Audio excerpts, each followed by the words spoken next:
En 2006, la naissance d'un projet de coopération décentralisée entre la commune rurale de Conseguela au Mali et la communauté d'agglomération du Pays d'Aubagne et de l'Étoile en France ouvre de riches perspectives d'échange entre les deux territoires.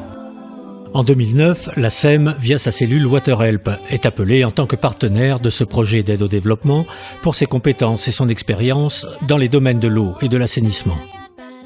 En juin 2013, c'est à Aubagne et Marseille que se réunissent pour une semaine de travail une délégation malienne et les membres du comité de pilotage du projet pour acter le démarrage de la phase opérationnelle des travaux. C'est une grosse coopération qui travaille sur plusieurs axes.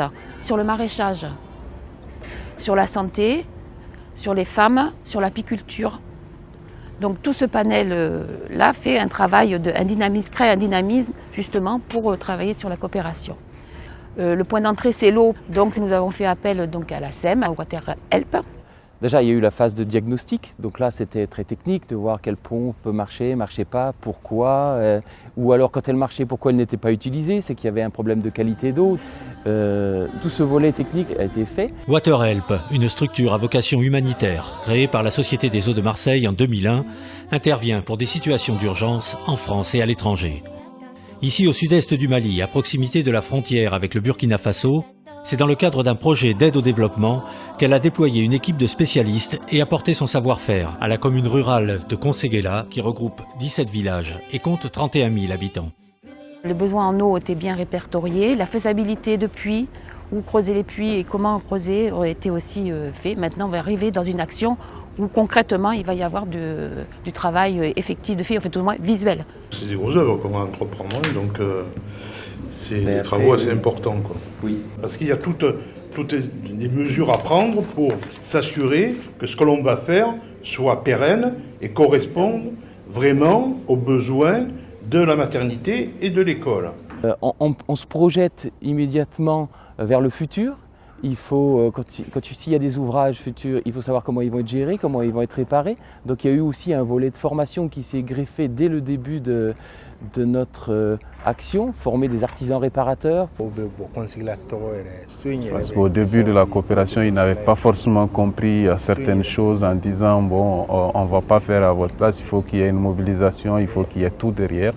Aujourd'hui, de plus en plus, ils savent qu'ils pourront prendre leur destin progressivement en main et mettre certaines choses en place. Cette dynamique de développement s'est construite sur la base d'échanges de ressources, à la fois techniques, comme l'aide apportée par les services de l'État malien, l'expertise de WaterHelp ou le choix de techniques agricoles spécifiques, et à la fois humaines, où des valeurs comme l'amitié, l'humilité, l'écoute ont consolidé la réussite du projet. Aujourd'hui, la commune de Conseguela suscite l'engouement et presque un sentiment de jalousie par rapport aux autres, tellement les choses apportées par cette coopération ont apporté une amélioration dans leur vie quotidienne, dans leur comportement de tous les jours. La construction de ce projet, on l'a voulu aussi, on a voulu l'étendre sur notre territoire en y associant un maximum d'acteurs. Donc on avait emmené des agriculteurs, des artisans. Donc je dois dire que de chaque côté, les personnes impliquées avaient des attentes fortes et souhaitaient plus que tout donc discuter et voir comment on pourrait faire émerger ce projet. C'est compliqué, mais c'est très enrichissant puisqu'on doit découvrir un petit peu une organisation, une autre culture, d'autres préoccupations qui ne sont pas forcément celles que l'on a nous, que l'on vit au quotidien, mais qui sont celles de ces gens-là. Donc on doit faire connaissance pour essayer de répondre aux attentes, mais ce n'est pas toujours avec les schémas qu'on imagine au départ. C'est de donner aussi au territoire une ouverture sur le monde, sur d'autres cultures, et puis aussi sur la mise en commun de valeurs, on va dire, de solidarité un peu universelle. La première richesse qui leur a été apportée et une ouverture d'esprit, ça a été vraiment les hommes qui ont mené ça, ce combat.